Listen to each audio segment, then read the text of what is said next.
All right, so hi everybody. Gelman here. I'm sure you guys have all seen the PC spotlights that we've been doing on wrestling cards and collectibles. For a long time, we've been trying to do a few on video, just because it's cool to get to see people in person and see how we all sort of interact with our collections. So I thought there could not be a more perfect one to start with than Mr. Pat Turner here. So Pat, just in case there are people who don't know who you are, I don't know how that's possible. Do you want to give a brief sort of introduction of who you are and kind of, what you represent in the card community? Sure. Hi, I'm Pat Turner. Uh, I help run Wrestling Cards and Collectibles. I'm one of the admins over there. I collect a few different people. More of a set collector, I would say, as well. I guess I focus on Ty Dillinger was my first PC, and then I moved on to Champa. But I also specifically collect NXT 2016 and WWE 2006 Heritage Chrome, which I'm just working on the base set. Awesome. So I guess to start off, what brought you to collecting WWE stuff in the first place? Like, not just your current PC, but what got you into this to begin with? So back in 2006, I was living in England, still living at home with my parents. I had a lot of expendable income, and I just started getting into trading cards. We had a little market store that just opened up on Saturdays, and the deal was you had to get down there early because he sold out of pretty much everything relatively quick. And I happened to stumble across this marketplace and was super interested in the wrestling stuff.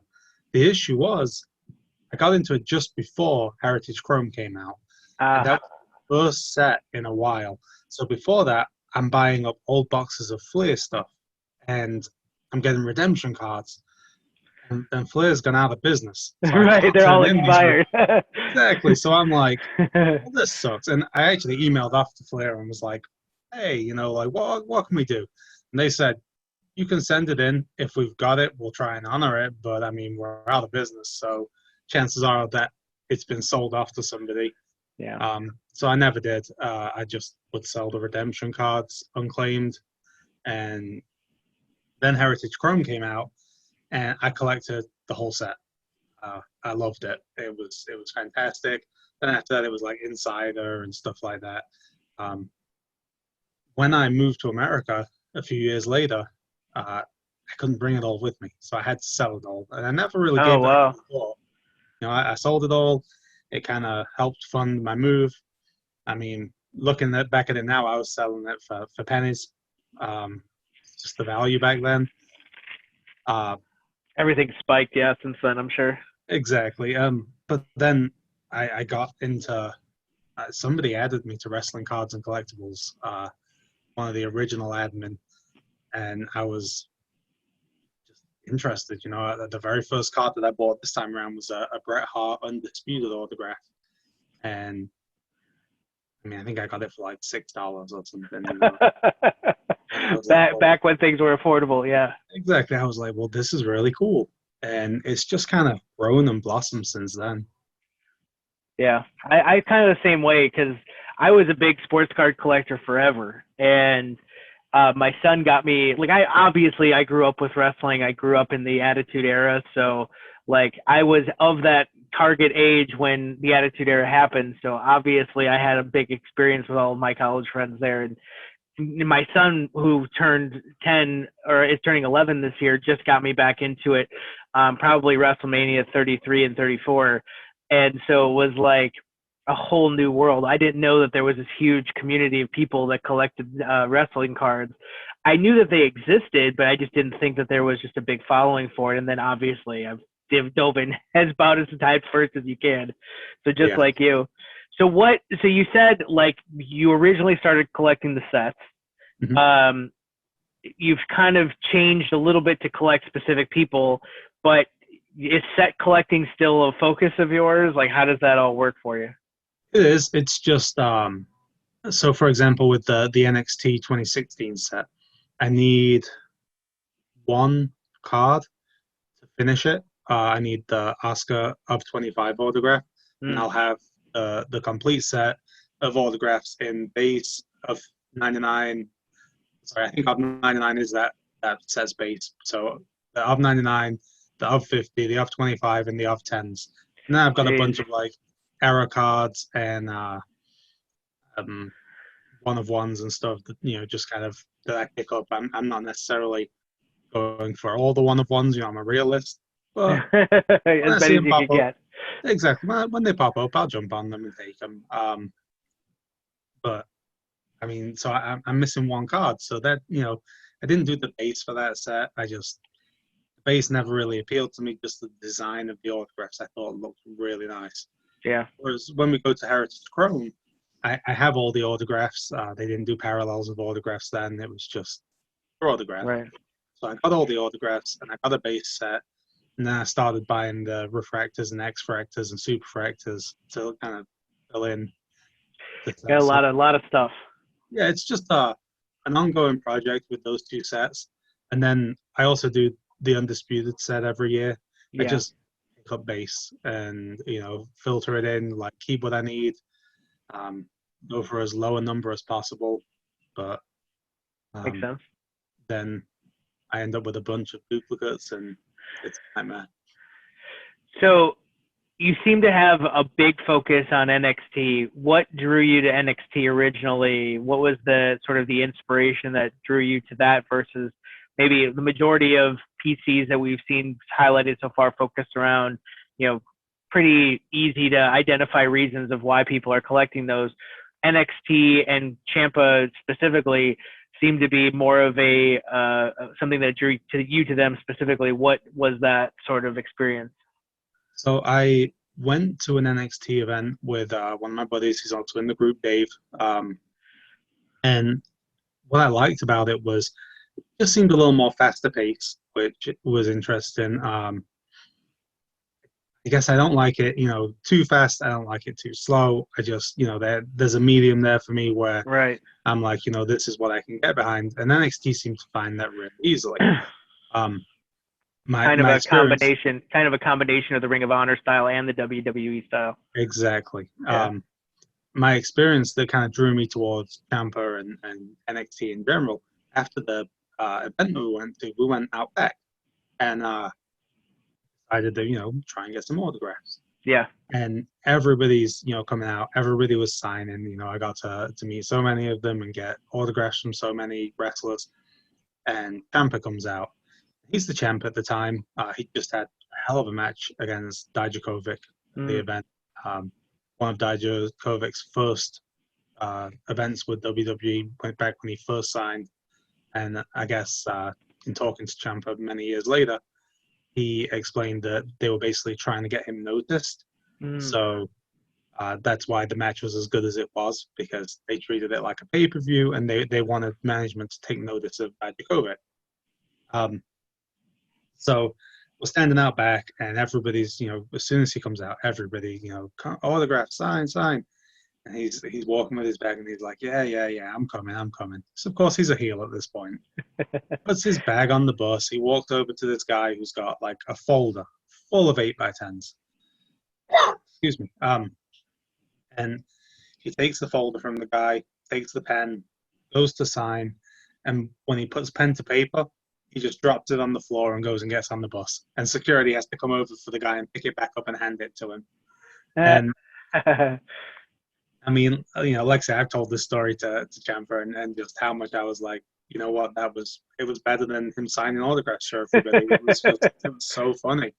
And as I'm telling him this story, his wife says, wow, what a dick. And he's like, yeah, that sounds like something I'd do. So that's funny. Yeah, it was like I say, just I got home from that event. I turned around and I was like, I'm everyone's in bed. My adrenaline's still running after a live event, so I'm like, I'm gonna jump on eBay real quick and see what his cards go for. Right. And I jumped on and there was a 1-of-1 printing plate from 2017 NXT, and it was like $30. So I was like, oh, I'm just gonna buy that. Easy enough. Right. So I snatched that up right away, and that was really what started it. Yeah. And I know you've had kind of some experiences that most collectors don't get to have with their PC target, which we'll get to here in a second. So one of the things that I think has become such a huge part of the PC Spotlight is people getting to share their collections and being able to share what's most important to them, even if it's not the most valuable thing, or if it is the most valuable thing, it doesn't really matter, because everything really tends to have a story with our community. And I think that that's such an amazing part of being a wrestling collector, is that people are drawn as much to the experience of collecting as they are to the actual collecting itself. So if you had to look at your collection and pick out a few items, I know I asked you ahead of time to bring them, like, tell us like what the item is, and kind of what drew you to the item, and then maybe if there's a story behind it. And then maybe, I know you have a few items from when you got to actually meet Champa and do some stuff like that. So maybe we'll save that till the end so that we can hear the sort of longer story if you want to tell it. But so if you had to like look at your PC, let's say, what are your sort of favorite things? What favorite pieces that you have? Okay, so I have it right in front of me. Awesome. Um, Mm, this was the 2018 first. Undisputed. Yep, the first one that I hit for myself and felt terrible about. The story was William Wallace had got us 8 boxes. He couldn't find a solid sealed case. He's like, I can get 8 boxes. You know, do we want to do just an 8-box break rather than a case break? So that's how I listed it. I listed it as a 8-box. Well, the story was he had actually got 10 boxes, but he was like, I'm just going to send 8 to you. I'm just going to keep a couple for myself. So he sent the 8 to me for the break, and I ended up pulling the Champa out of it. That's awesome. So yeah, it was definitely, it's one of my favorite sets. I love the design of it. It's Mine too. I know weren't we just talking about everybody loves 2017? For Yeah. me, 2018. Yeah, I don't get that. Yeah, everybody is in love with the 2017 set. I personally am drawn to 2018. I think it's just the execution of it is really cool, and I like the design. So, I agree. I think for me at least, it's the splatter look. Like, yeah, I like it. It's very cool, and on the red, it just pops. Like, yeah, it sure does. It looks so good. The one thing that I don't like, by the time I pulled this, he was into the Goldie, Daddy's Home, you know. Yeah. I don't like the blue and white shirt.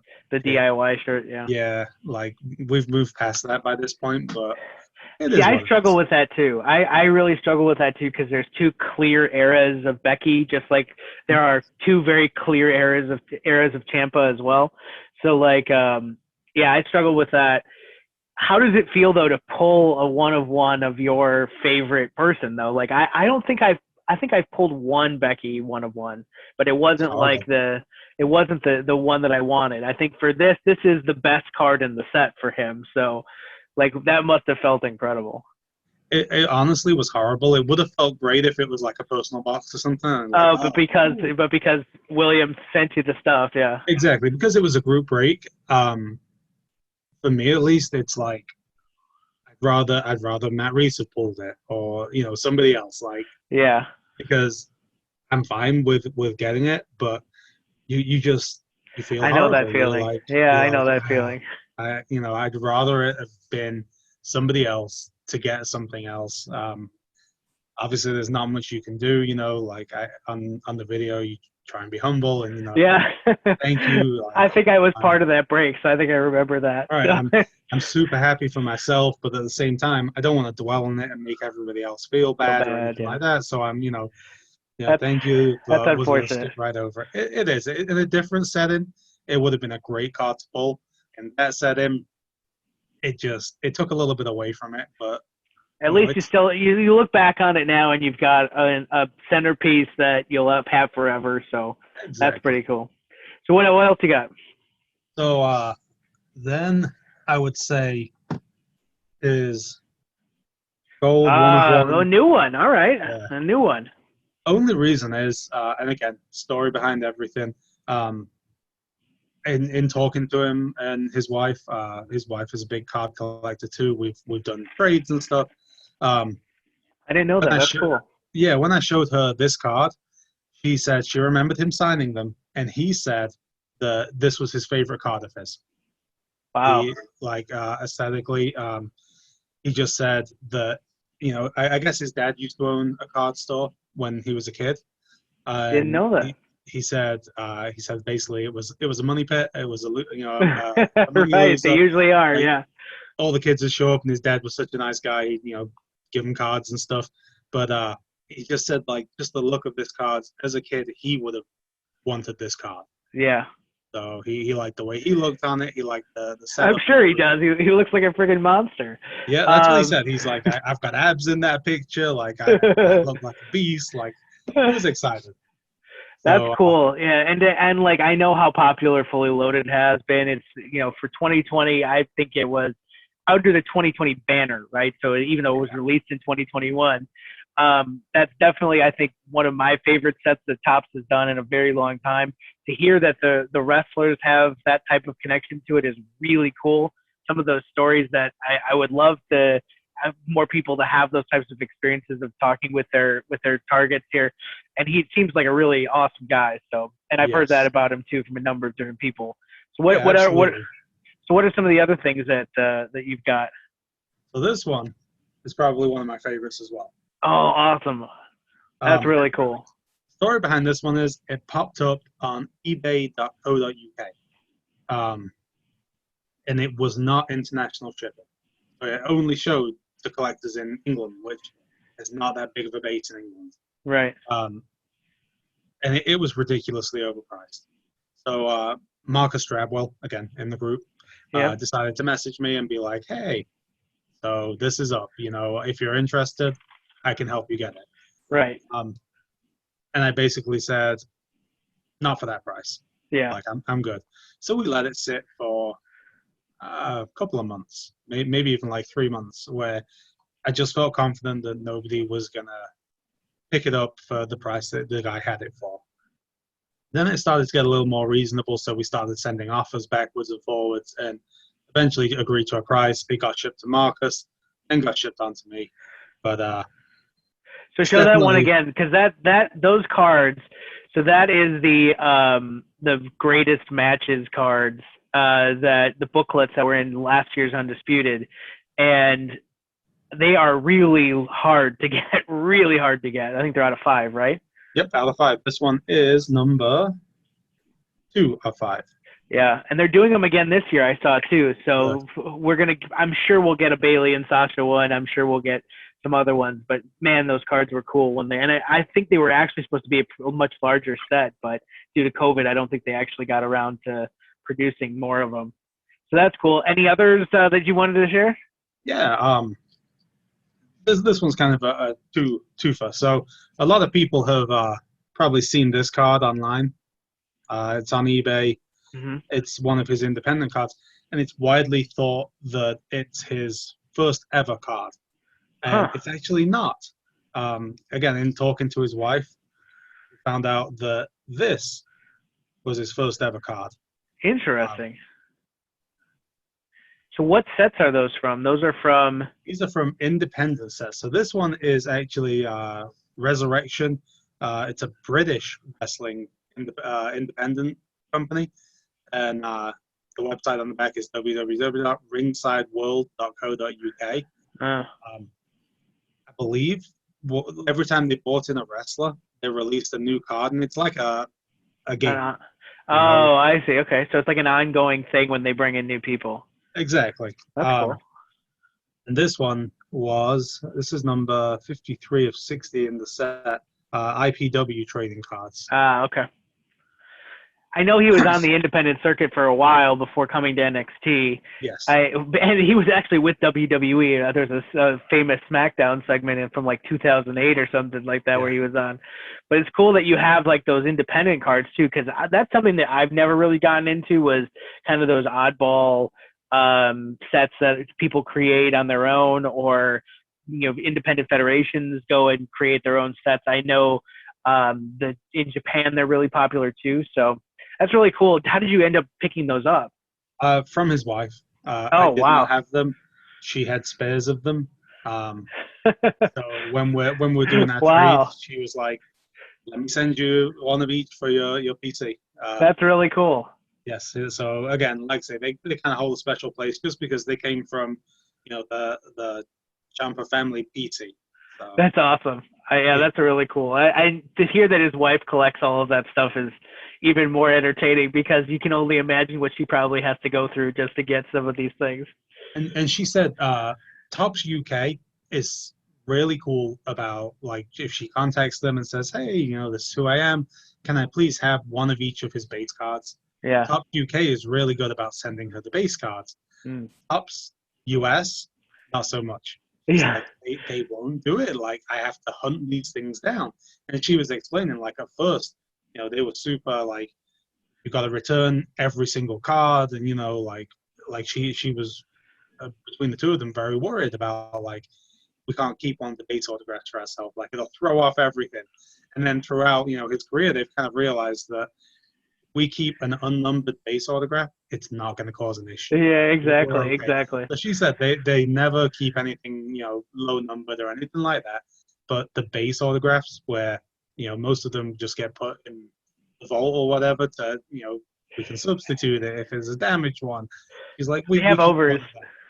Yeah, there's actually so I've done I've been a part of some of these signings, and there's actually a space in the box called the overs.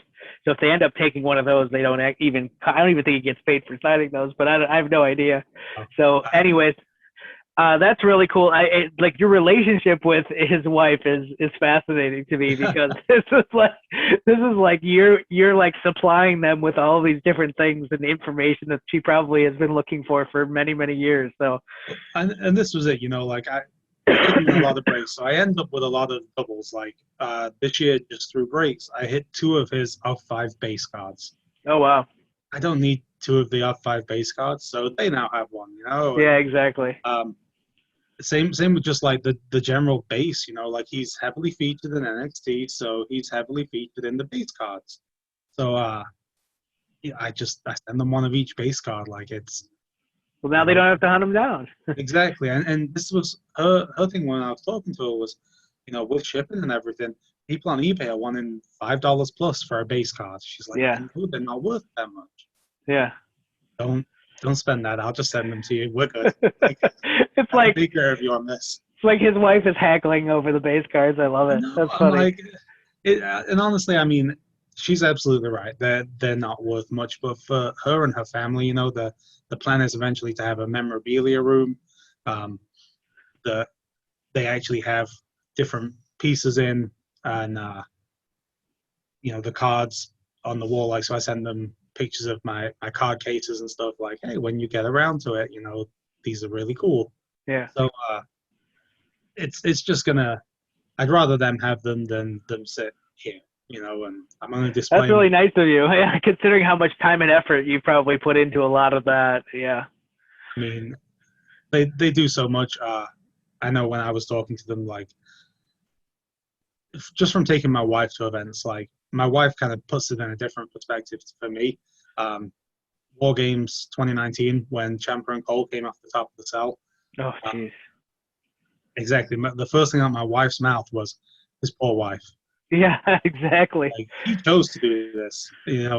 His wife is sitting somewhere watching him do this. Yeah. And it kind of put it in a different perspective to me of like, wow, this woman and his family are honestly giving up just as much as he is. And everybody always says thank you to them. But how many people actually think about the families behind it that are watching this stuff? Yeah. I mean, when you watch Beyond the Mat, which I think is like the 21st anniversary was this week or something like that. The scene with Mick Foley's family as they were going through the Royal Rumble match with The Rock, where he's getting pounded with chairs. I think she had a visceral reaction to a lot of that stuff. And Right. to hear that Ciampa's wife is, it's watching him do this is heart wrenching for me. I could only imagine. So, what else? Anything else that you wanted to share? I'm looking. I mean, I have so much. That's the hard we don't part. have time to go through everything. Of the NXT one-of-ones, the only one that I'm missing is red of this one. I actually didn't have any. His wife had this one and sent it to me. Oh, that was nice of her. Yeah, she and this is, I believe, the 2017. Hmm. So I have the 2016 red, I have the 2018 red, 2019. The 2020 has not popped up yet. Um, Hopefully it does soon.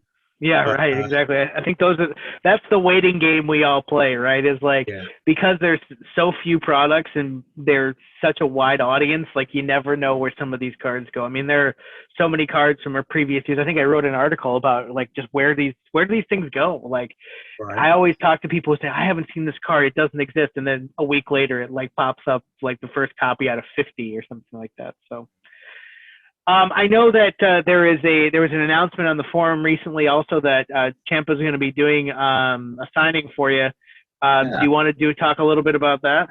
sure. So I'm part of a group called Mania Club, and it basically supports WWE's charitable efforts. Um, they do some amazing things. They make a lot of money. All of it goes to charity. It's awesome. Mm-hmm. Well, I saw a familiar name join our group, so I promoters. I reached out to him and introduced myself and said hi. And he said, "Would you guys like to host a signing?" And I said, "Yeah, absolutely. Let's do it. Like this would be great." And he said, "How about Ciampa?" And I I was said, like, perfect. "Oh, why not?" I said, "Everybody will get a kick out of that." So it wasn't my idea, but That's cool though. we decided to roll with it, and I mean everything goes to the charity. I'm gonna collect all the money, and then I'll post on the group that hey, you know there's a screenshot of it. It's all going to the charity. They're handling everything. It's just a good way that we can, as a community, start to give back. Like I feel like the as guys in the community, hopefully, we all seem to be doing well, and I think we all know that there are certain people that are less fortunate than us, and Sure, of course. I mean, kids are all close to everybody's heart, and this is a charity that really helps kids. So for me, I've got 4 kids. I Me too. love to support these guys. So I don't know what I'd do if I was going through what some of these families are going through. So And if we can do this, what do your kids think about all of this? That's the other question because my kids are always in here looking at stuff and getting their yeah. hands on everything. I don't know what yours are like. So my son, he loves it. He comes to the events with me. Mine too. Yeah.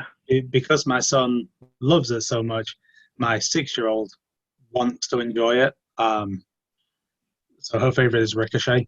I don't even know if she's seen one Oh of his my! matches. Same thing for my 6-year-old. It's so crazy. He loves Ricochet.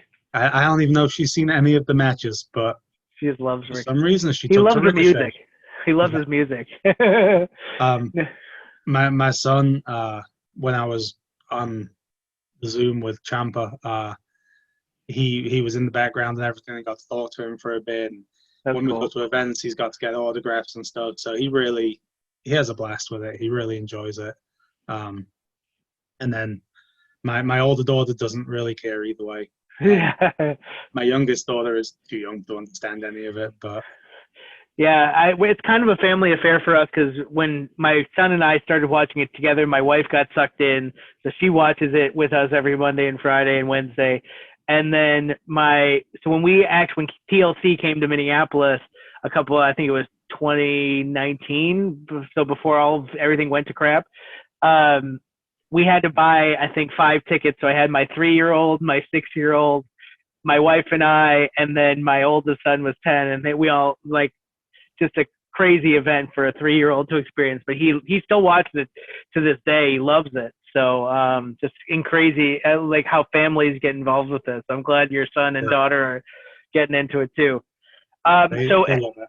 Yeah. So just to wrap up, thanks again for taking the time to do this. I know it's been something that I've wanted to do for a while because the purpose behind the whole PC Spotlight thing is to get to know the people as much as getting to know their collections, getting to know why they collect, who they collect, and also be able to showcase some of their favorite pieces, which we all benefit from, I think, in some cases. So anything else that you wanted to kind of say or close it out?